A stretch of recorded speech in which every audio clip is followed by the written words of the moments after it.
I want you to take a trip with me back to 2013, back when Sony released one of the greatest advertisements they've dropped in gaming history. And to be fair, they've dropped a lot of good advertisements. See, this time was when Microsoft had just revealed the Xbox One, and people were really mad about the certain restrictions surrounding used games, having to always be connected to internet, and overall ownership as the company moved forward into this digital forward thinking. So Sony decided to respond with a tutorial.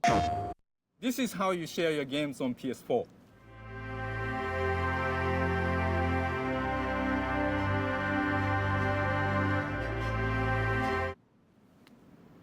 Thanks. PlayStation. That was it. It was more of a joke and stab at the industry than anything, but they were saying something true. You bought the game when it was physical, you owned the game, and because you owned it, you could give it to whoever you wanted to. Now fast forward 13 years later, and suddenly Sony has announced that it's killing that system entirely. Beginning in January 2028, newly released PlayStation games will no longer be produced on physical discs. New games will instead be sold digitally through the PlayStation Store, or you can get a digital code through a retailer. So that way, I guess you can still get the box, but now you just get a piece of paper that tells you how to get the game installed. And see, the thing is that Sony is presenting this as a completely natural response to what customers supposedly want.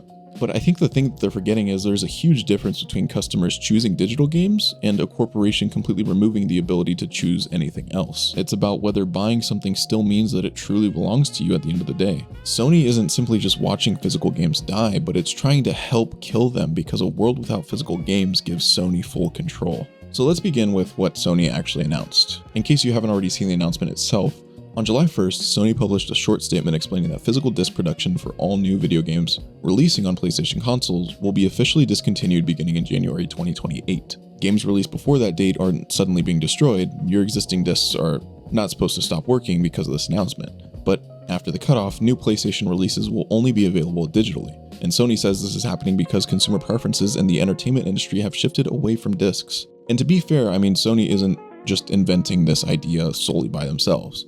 Digital games are extremely popular, as I'm sure you know.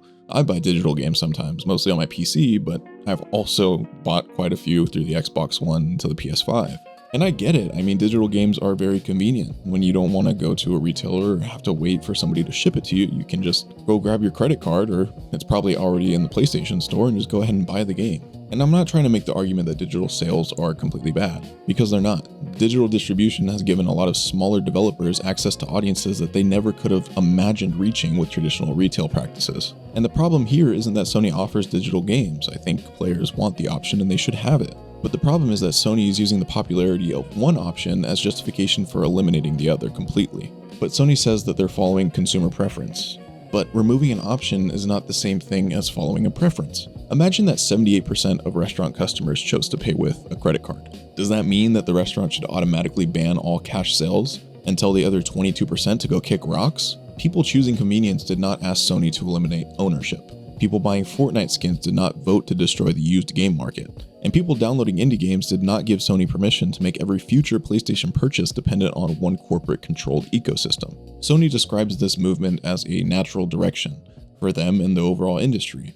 But there's nothing natural about a multi-billion-dollar company deliberately discontinuing a product that they've sold for years and years. It's a business decision, and once you understand how Sony benefits from that decision, the motivation becomes pretty obvious. You see, when you look at it from a business standpoint, physical games create competition. A retailer can discount a physical copy. As I'm sure if you even go on Amazon right now and look up a recent game that's come out within the past 5 years, you'll find it cheaper on Amazon than on the PlayStation Store. See, any other retailer that offers that same product can undercut the price. A customer can even choose to sell the game after they finish it, which I'm sure you've done plenty of times. I mean, I used to be a regular at my local GameStop just trading in my entire games collection to buy the newest thing. Someone else can purchase that used copy for half the original price. You can lend the game to friends, and parents can pass them down to their children. Collectors can even choose to preserve them and never open them. And every time that same physical copy changes hands, Sony doesn't get to charge another person for it. And from Sony's perspective, it's completely inefficient. They're losing profits. But then you look at that from the customer's perspective, and it's not inefficient, it's just ownership. When you buy a physical object, you gain certain basic powers over it. You can keep it, lend it to somebody, sell it, or even just flat out give it away. And you can continue possessing it even when the company that created it would prefer that you purchase their newer, more advanced product. A digital-only PlayStation ecosystem eliminates all of those powers for the consumer. You can't sell a completed digital game to another person. You really can't transfer it to another account unless you want to give them your whole account, and you can't donate any of your digital collection. Say you were to die tomorrow, your family couldn't even divide up your library so they could have a piece of you after you passed. I mean, this is part of the conversation that gets ignored whenever companies tell us that digital is more convenient. Who exactly is this convenient for? Because it's definitely not us. I mean, obviously it's a little convenient for customers in certain ways, but if you look at the scale, it's generally leaning towards Sony's favor. Sony no longer has to manufacture the disc, print the case, ship the product, or share the retail experience with stores carrying physical inventory. There's no secondhand copy that competes for another sale. There's no shelf clearance when a retailer decides that it needs to get rid of the inventory ASAP. There's no longer a customer that's able to recover part of the game's cost by selling it at a later time.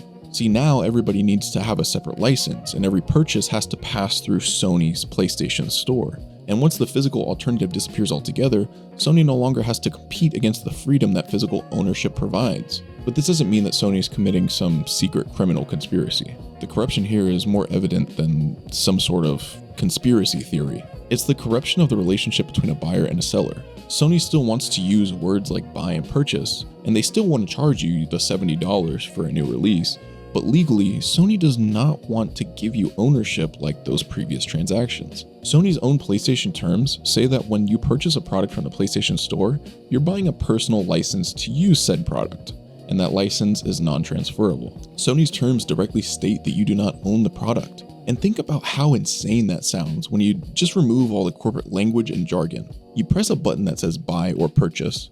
Sony takes the full purchase price, usually without discounts, and not to mention their competitive pricing models that knows your exact buying habits and gives people different prices all around the world. But at the core of the problem, Sony says that you don't own what you just paid for. You own permission. Permission connected to an account that you do not control, operating on servers that you do not control, under an agreement that you did not negotiate, and nothing you can do about it. That's not the same thing as ownership, and Sony could not have picked a worse moment to remind you of that fact. Because shortly before announcing the end of physical PlayStation games, Sony confirmed that more than 550 previously purchased Studio Canal movies and shows will be removed from affected PlayStation video libraries. These weren't subscription titles that were rotating out of PlayStation Plus or something, people had purchased them. Sony's notice said that beginning September 1st, 2026, customers would no longer be able to access the affected content because of licensing agreements, and the content that was affected would be removed at that time from their video libraries. Now, yes, these were movies and they weren't games, and this situation involved a third-party licensing agreement, but that distinction does not make the example irrelevant.